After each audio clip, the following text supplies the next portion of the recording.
Episode terakhir ini diawali dengan memperlihatkan scene ending episode 9, di mana Makio tiba-tiba berteriak kepada seluruh siswa kelas 3A dan dikejutkan dengan pecahnya jendela kelas. Sontak mereka pun tiarap. Wakil kepala sekolah berlari keluar yang diikuti oleh 2 orang satpam. Di luar, pemimpin geng Hokuyoku memanggil Makio untuk keluar. Makio yang mengintip lewat jendela langsung berlari keluar dan tak menghiraukan perintah dari Minami. Di lorong, Makio yang bertemu dengan Kazuya langsung menyuruh Kazuya untuk mengumpulkan orang-orang gengnya. Di sana juga tampak kepala sekolah yang mencegah Makio untuk tidak keluar, karena jika Makio keluar, takutnya ia tidak akan lulus.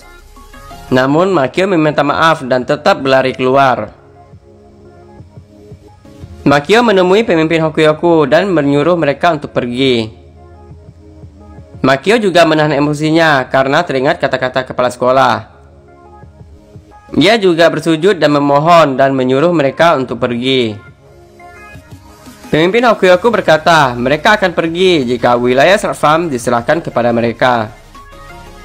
Guru-guru SMA Agnes pun datang beserta dengan kepala sekolahnya. Mereka meminta untuk menghentikan semuanya. Para murid kelas 3A pun datang untuk menolong Makio. Kumada pun berkata jika Sakaki ini adalah pewaris dari geng Yakuza. Semua tampak bingung. Makio bangkit dan langsung memukuli Kumada. Semuanya pun tampak terkejut. Makio tertunduk karena hal yang mati-matian dia sembunyikan kini sudah terbongkar. Geng Hokuyoku mulai mengintimidasi Makio agar ia mengakui identitas aslinya dengan cara memukuli guru-gurunya, teman-teman kelasnya, kepala sekolah, dan juga Kazuya.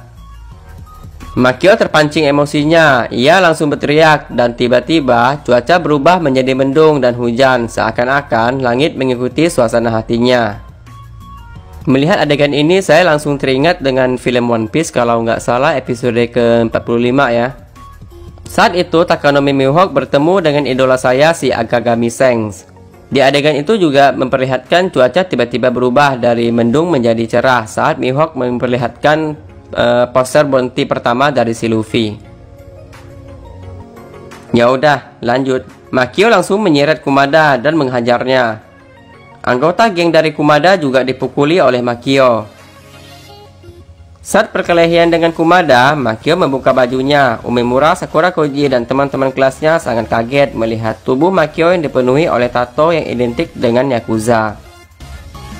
Sumpah, ini adegan paling keren kalau menurut saya ya. Keren lah pokoknya. Akhirnya, semua pun berakhir. Para geng Hokuyoku digiring oleh polisi. Begitu juga dengan Makio yang tertunduk malu tak mampu melihat teman sekelasnya yang memeranginya. Ayah Makio datang menemui Yazaki. Ia tahu jika dialah dalang di balik penyerangan sekolah SMA Agnes. Yazaki meminta mereka untuk diskusi dan menyelesaikannya tanpa ada kekerasan. Namun ayah Makio mengatakan jika ini sudah terlambat. Shin berpindah ke rumah Makio. Kazuya tampak emosi mengetahui jika Makio telah dikeluarkan dari SMA Agnes. Kuroi juga tampak menahan emosinya. Di saat yang sama, kepala sekolah Agnes menemui ayah Makio untuk membicarakan masalah ini. Tampak penuh penyesalan, apalagi setelah melihat usaha Makio selama ini, kepala sekolah meminta maaf kepada ayahnya Makio. Ayah Makio mengerti sepenuhnya dan meminta maaf juga karena menyebabkan kekacauan di sekolahan. Di ruang guru, kepala sekolah meminta maaf kepada guru-guru karena tidak menceritakan hal yang sebenarnya. Ia juga berkata jika ia tidak menyesal karena ia percaya setiap orang punya hak untuk belajar. Semua guru merasa sedih sekaligus merasa dikhianati karena mengetahui Makio seorang Yakuza bahkan berumur 28 tahun. Wakil kepala sekolah berdiri dan marah. Ia mengatakan untuk tidak lagi mengingat Makio pernah bersekolah di sini. Minami memberitahukan kepada semua murid kelas 3A jika Makio sudah dikeluarkan. Semua terdiam dan membubarkan diri. Minami juga terdiam di dalam kelas sambil memenangi bangku Makio. Kazuya dan Kuroi menjenguk Makio yang dikurung di penjara. Makio tampak sedih karena tahu jika ia telah dikeluarkan dari SMA Agnes. Ia pun mengeluh tak bisa tidur dan menyalahkan dirinya sendiri karena ia tidak bisa menahan emosinya kepada Kumada. Kazuya dan Kuroi mencoba menenangkan Makio yang tampak galau. Kazuya bahkan membawakan selimut kesayangan Makio dan menyuruh Makio untuk tidur nyenyak malam ini. Malamnya, Makio mencoba untuk tidur, namun matanya masih melek karena ia kebanyakan minum kopi kapal api. Ia pun berteriak. Penjaga mendatanginya dan memberikan tips buat Makio agar ia bisa tidur, yaitu dengan cara menghitung domba. Tapi itu semua sia-sia, Makio tetap tidak bisa tidur. Makio pun mencoba untuk berpikir positif. Dia membayangkan jika seluruh siswa kelas 3A tidak keberatan jika ia adalah seorang Yakuza. Mendadak semua bayangan Makio hancur berkeping-keping. Makio berteriak lagi. Si penjaga kembali datang menyuruh Makio untuk diam.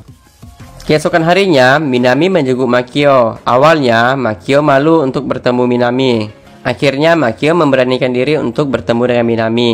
Saat mereka berdua bertemu, keduanya menjadi kaku. Minami hanya menjelaskan jika semua sudah kembali normal dan baik-baik saja. Saat Minami ingin pergi, Makio memanggilnya lalu berterima kasih sambil membungkuk ala Yakuza. Makio menangis dan berterima kasih kepada Minami karena ia tidak pernah menyerah menghadapi Makio yang sangat bodoh. Makio juga berkata jika ia benar-benar bahagia karena itu, tapi ia sangat menyesal karena tidak bisa menahan emosinya dan membuat masalah.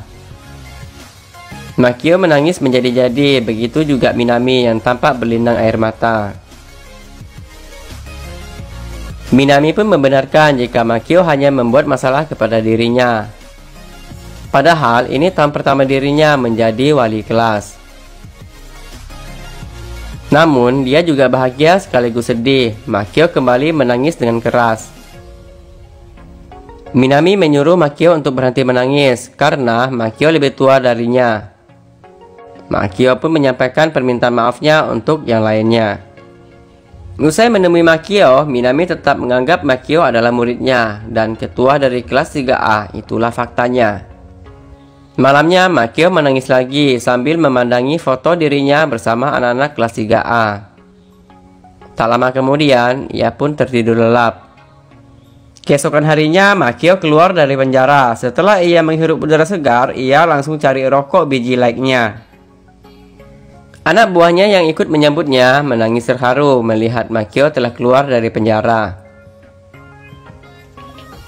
Ayah Makio memberitahukan kepada Makio jika kemungkinan kedua kelompok akan berperang besar dan meminta Makio untuk menjauhi urusan geng untuk sementara waktu. Makio melamun dan menyadari jika dia sedikit muak saat di penjara. Namun, ia juga menyadari jika dirinya memang seorang Yakuza. Tiba-tiba, Makio bertanya kepada ayahnya, apakah kau menyerahkan urusannya kepada Mikio? Ayahnya pun hanya diam mendengar pertanyaan dari Makio. Makio pun menyadari jika dirinya gagal lulus, maka dia mengakui Mikio sebagai ketua yang baru. Tapi, ia berjanji jika selanjutnya dirinya yang akan mewarisi setelah Mikio. Dia pun memberi hormat kepada Makio. Shin pun berpindah ke sekolah. Hagiwara menyarankan kepada Umemura untuk melupakan Makio karena selain seorang Yakuza yang jahat, Makio juga berumur jauh lebih tua darinya. Tapi Umemura mengatakan jika Makio itu orang yang sangat baik. Di sisi lain, Hoshino dan kedua temannya tampak ketakutan jika Makio sampai mencari mereka untuk balas dendam karena selama ini mereka telah banyak memukuli Makio dan mengambil uang Makio. Sakura Koji pun marah dan menyuruh mereka untuk menghentikannya. Dia mengatakan jika Makio tidak akan seperti itu. Selama ini, dia tidak pernah berbuat jahat dan selalu mendukung kelas. Tapi, temannya yang lain memprotes dan berkata, meski begitu, kenyataannya jika Makio adalah bos Yakuza dan tidak bisa dirubah. Sepulang sekolah, Sakura Koji tampak duduk bersama dengan Umemura. Sakura Koji mengatakan jika lucu juga mengingat jika ia pernah memanggil seorang bos Yakuza dengan sebutan Maki. Umemura pun tertawa, dia lebih parah lagi karena berkencan dengan seorang bos Yakuza. Tiba-tiba, Sakura Koji mengajak Umemura untuk berkencan. Umemura pun tampak sangat kaget. Sat. Di rumah Makio, anggota geng tampak memasukkan seragam sekolah, tas, dan buku milik Makio ke dalam kardus dan menempelnya dengan kata sampah di atas kardusnya. Ketika Makio dan anggota lainnya hendak membuangnya, Sakura Koji dan Umemura datang dan membuat Makio kaget. Makio memandang keduanya dan tidak menyadari jika kakinya telah tertimpa oleh kardus. Kazuya mengompres kaki Makio. Mendadak, Makio merasa sakit dan berteriak kepada Kazuya, dan keluarlah sifat asli Makio. Sakura Koji dan Umemura tampak sangat ketakutan melihatnya. Tiba-tiba, Mikio datang dan menyambut keduanya. Bahkan, ia senang mengetahui jika Sakura Koji telah diterima di universitas yang sama dengan dirinya. Saat Kazuya emosi dengan perkataan Sakura Koji, Makio kembali mencengkram dan berteriak kepada Kazuya. Makio pun tersadar jika dia lagi-lagi keceplosan di depan Umemura dan Sakura Koji. Saat Makio marah kembali kepada anggotanya, Sakura Koji mengatakan jika mereka adalah orang luar, jadi dia sebaiknya tidak melihat hal-hal seperti memotong jari, menenggelamkan orang, atau kekerasan lainnya. Mikio tertawa dan mengatakan jika mereka tidak melakukan hal-hal seperti itu, sehingga Sakura Koji sedikit tenang. Saat ini Sakura Koji sudah tahu jika Kazuya itu adalah bawahan Makio, bukan adiknya, dan jika guru privatnya Makio ternyata adalah Mikio, adiknya dari Makio. Makio pun mengajak mereka untuk keluar. Sakura Koji, Makio, dan Umemura kemudian berjalan di taman. Menurut Sakura Koji, baju hitam Makio terlihat aneh, tapi apapun baju yang dipakainya, dia tetaplah Maki baginya. Makio tersenyum mendengar apa yang telah dikatakan oleh temannya itu.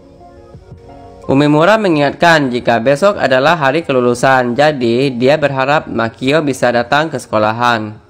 Makio mengatakan jika dia tidak bisa karena dunia mereka berbeda. Tapi meski begitu, Makio mengucapkan selamat kepada semua teman-temannya atas kelulusannya.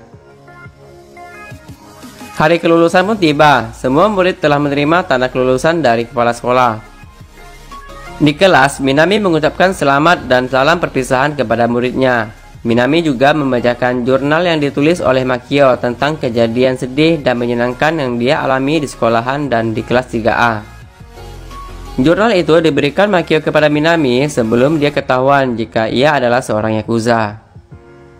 Mendengar curahan hati Makio, para murid pun menjadi sedih dan merindukan Makio.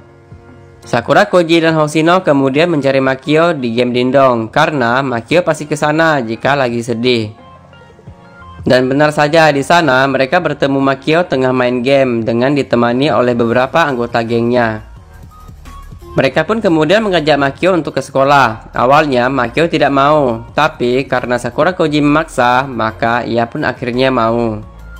Di pintu gerbang, para guru dan murid-murid lain menyambut Makio dengan sorak-sorai. Makio terus saja berlari, langkahnya melambat saat melihat teman-teman kelas 3A menyambut dirinya beserta Minami.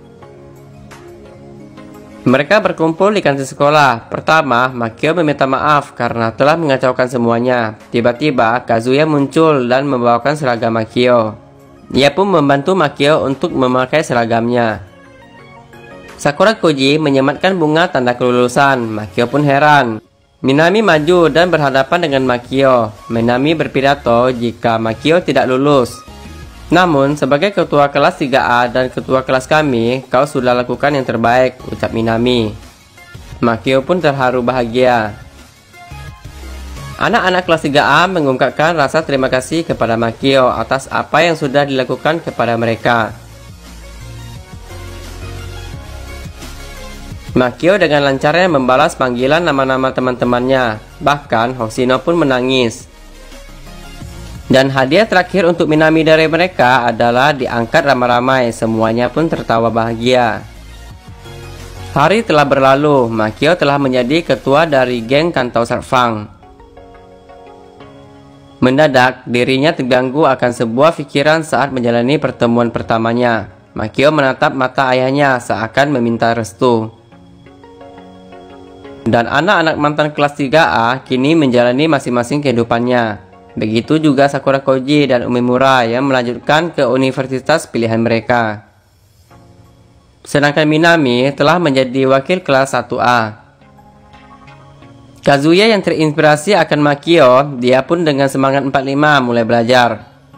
Kazuya pun bertanya kepada Kuroi sebenarnya untuk apa orang belajar.